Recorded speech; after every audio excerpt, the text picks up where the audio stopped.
लगातार झारखंड में विधानसभा चुनाव को लेकर तमाम प्रत्याशी जो हैं अपने अपने विधानसभाओं में जा रहे हैं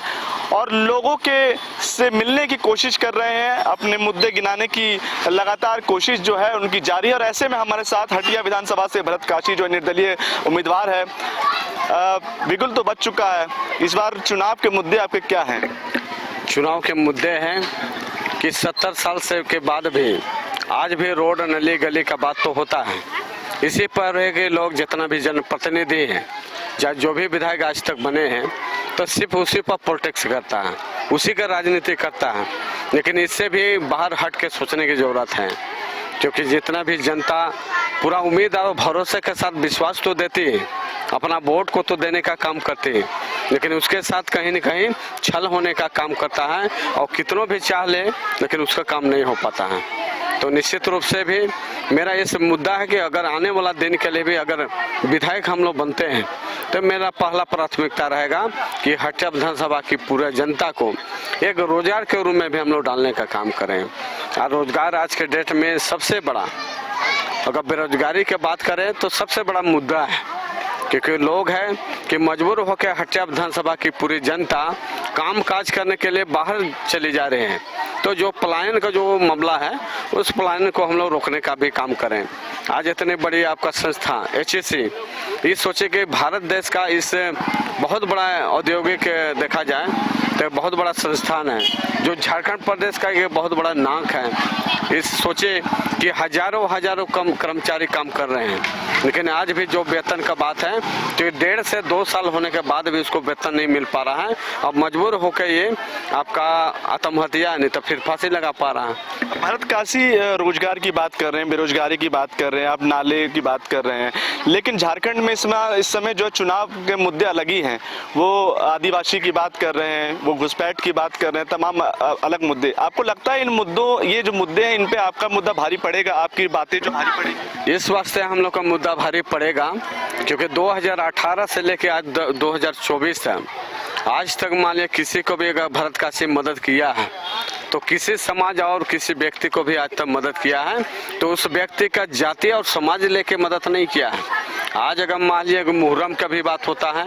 तो मुहर्रम में भी या आपका बकरीद का भी बात होता है तो भरत काशी वहाँ पर जाकर निस्वार्थ भाव से उसको मदद करता है। अगर मान लिया कर्मा हो या सरहुल हो या सोहराई हो या किसी प्रकार से या पूजा पाठ मंदिर बनवाने से लेके सारा चीज आपका छठ पूजा, काली पूजा, गणेश पूजा, बहुत से यहाँ सब पूजा को जो भी अवसर मिला है, लेकिन आज तक भरत काशी किसी को मदद किया है उसका जाति और पाति को देख के नहीं किया है। जाति और पाति से उठकर सभी समाज को निस्वार्थ भाव से भरत काशी मदद करने का भी प्रयास किया है। आप लोगों में आप भी देखे होंगे कि भाजपा एक ऐसी पार्टी है जो जय श्री राम का नाम करता है।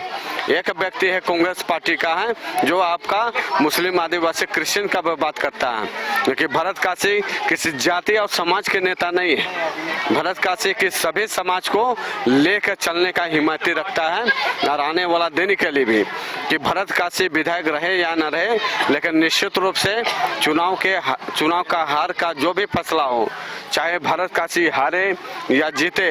लेकिन निश्चित रूप से पूरी हटिया विधानसभा की पूरी जनता को भी आश्वस्त करते हैं, संदेश देते हैं कि भरत काशी भी चुनाव के बाद भी आपका सुख और दुख में सभी लोगों के बीच में भी चुनाव का जो भी परिणाम आएगा उसमें भरत काशी पीछे नहीं हटेगा। और उसमें निश्चित रूप से आज भरत काशी अगर चुनाव लड़ रहा है तो हटिया का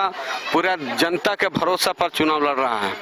आज अगर भरत काशी क्या चुनाव लड़ेगा यहाँ तो जनता तय करेगी। आज तक जो भी विधायक बना, जनता की बात कर रहे हैं, मैं देख रहा हूँ कि आप लगातार जनता से मिल रहे हैं, घर घर जाके मिल रहे हैं, लेकिन आपके प्रतिद्वंदी की बात करें वो काफी मजबूत दिखाई देते हैं क्योंकि बड़े बड़े चेहरे हैं उनके लिए, लगातार रोड शो हो रही है, बड़ी बड़ी जनसभा हो रही है। आप और उसके साथ साथ आप देखा जो वर्तमान के भी जो विधायक है वो भी लगातार उनकी जीत की हैट्रिक रही है। आपको लगता नहीं कि कहीं ना कहीं कमजोर चीजें बनाती है आपको? मुझे लगता है कि हम लोग का मुकाबला में कोई नहीं है, मुझे ऐसा प्रतीत होता है। इस वास्ते विश्वास होता है कि आप भी देखे होंगे कि 24 तारीख जो नॉमिनेशन फाइल हुई थी उसमें आपका 3 सभा हुआ था। एक सभा हुआ था जिसमें हरमू मैदान में जो भाजपा पार्टी का हुआ था, एक आपका जो आपका सभा हुआ था जो कांग्रेस पार्टी बिरसा चौक में, आपका शहीद मैदान में भी आपका सभा हुआ था, और एक सभा हुआ जो निर्दलीय पार्टी भरत काशी बक्सा में जो 26 नंबर में जो आप निर्वाचन आयोग से हमको मिला है। हम लोग ने भी निर्दलीय जब हम लोग नॉमिनेशन फाइल किए थे कि उस दिन हम लोग मुझे पूरा विश्वास लगा कि मान लीजिए कि इतनी बड़ी पार्टी भाजपा कांग्रेस को छोड़कर हम लोग का अरगोड़ा मैदान में एक जन समर्थन देने के लिए एक महाजुटान के माध्यम से हम लोग अरगोड़ा मैदान में वहाँ पर एक सभा करने का भी प्रयास किया। उसी दिन मुझे लगा कि पूरी हटिया विधानसभा एक विकल्प चाहती है कि भाजपा कांग्रेस के बीच में भी विकल्प के रूप में भी चाहती है कि इस बार पूरी हटिया विधानसभा की पूरा जनता आश्वस्त है और बदलाव के पूरे रूप से मुड़ पर है। चलिए, ये हमारे साथ निर्दलीय उम्मीदवार भरत काशी थे और लगातार देख सकते हैं कि अपने जनसंपर्क अभियान से तमाम उन लोगों से मिलने की कोशिश कर रहे हैं, क्योंकि चुनाव की तारीखों का ऐलान हो चुका है और वैसे में समय भी बहुत कम है, और ऐसे में लगातार जो है कोशिशें हैं कि अपनी बातों को ज़्यादा से ज़्यादा जो है वो लोगों तक पहुँचाई जाए, ताकि लोग जो है अपने तरीके से और स्वतंत्र रूप से जो है चुनाव में मतदान कर सके। न्यूज़ बाइस्कोप के लिए दीपक कुशवाहा की रिपोर्ट, हटिया।